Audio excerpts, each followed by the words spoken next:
Hello, this is Acapella Adventures, episode 00166, where we're making tiny bites of solo actual play stories using the Chrome system set in my home Kwaiberpunk campaign as entertainment. I'm trying to effectively gift my watchers with raw cookie dough for the role-playing mind. These stories are brought to you every Monday, Wednesday, and Friday by my hobby, turningdice.com, and shout out to the Me and Steve Talk RPGs podcast because they just like Cyberpunk. Our pre-gens to play through this filming of Punk You for the Entertainment Feathers is making up Team Gee I'm Cagy under Agent Adrian Drake, residing in Exofabulous. We have Gonzo, Child Soldier, Maximus the Smuggler, Kindle Corpo, and Grant Nightshade the Psychic. So far in our playthrough of the Punk You module show, the team finished the first film challenge with shots fired, punches thrown, and the action continues to roll in the stealth game as we explore for options for entertainment between filming sessions. We worked on a party, did a shilling filling, faced into an ambush, met with a show rep. Would be a different story. Anyways, lost a friend of me, contact challenge, and wandered the streets off and on. Day 8, we've got plans for that. It's a little sadder but wiser. We're testing out ideas. At this point, we were testing a crime in progress. We found a homeless guy hassling a corpo for, a little bit of funds. They sent off the corpo and distracted the homeless guy, only to figure out that while buying him food, he's actually not necessarily famous or well known, but powerful street mage, and the corpo they sent off was kind of incompetent goon. Not top 10 on them. I mean, it was due to sheer luck more than anything else. But, I mean, that's the way it can go in the whole places. Sometimes you're looking at the street guy and you're going, well, what? But no, but wow. And the corpo, you're expecting to have corporate resources and people. And he's just an incompetent screw up sellers to it, man. So, the dice know the way. Especially these days. Alright. Where are we going? You know what? I don't think this guy's street mage has a name. But the problem is he's arranging for potential contact.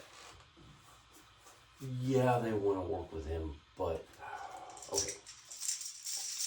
Grant doesn't have a good chance of this at all. Target number is going to be high. It's not doing bad.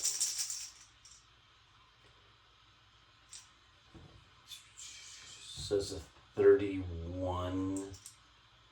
Let me see. I'm trying to figure out if I've got somebody offhand that would be effective. I don't think I have anybody. I'm thinking he barely makes it. So they're sitting down, they're talking to the guy. I want to say Grant got freaking lucky is about all I can say. So Grant gets lucky.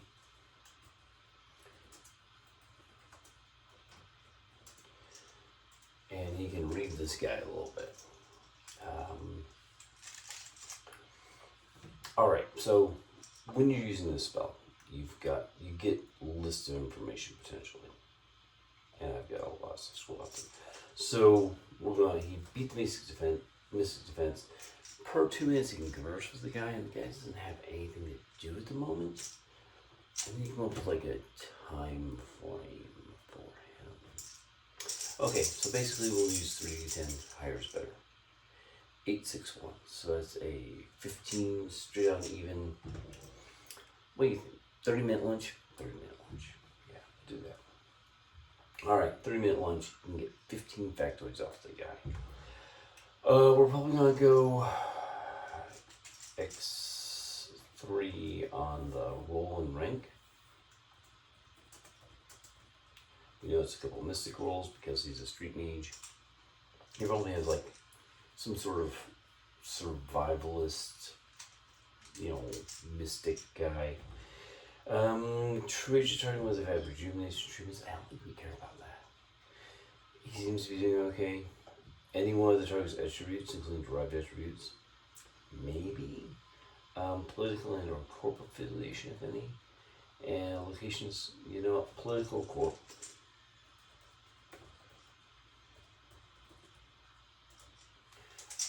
We will also pick out relationship with the person most important to the target.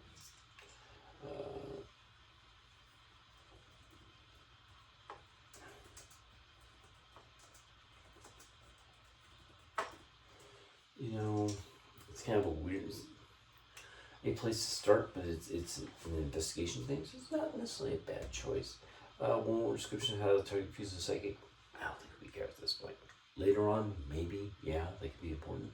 But when you're just starting out, it's like you're going to get some off the cuff, surface level impression, unless the guy's already like has his magical spirits doing things to investigate you.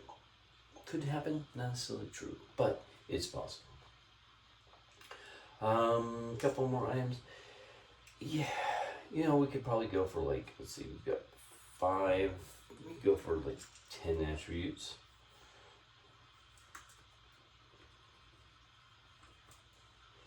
And that would be all of the questions that we could have answered. I'm not going to generate all this stuff on the fly. You could, as a GM, make these decisions. I mean, Ring 4 should be some competent places. Probably has some stuff. It doesn't give them a bunch of stuff.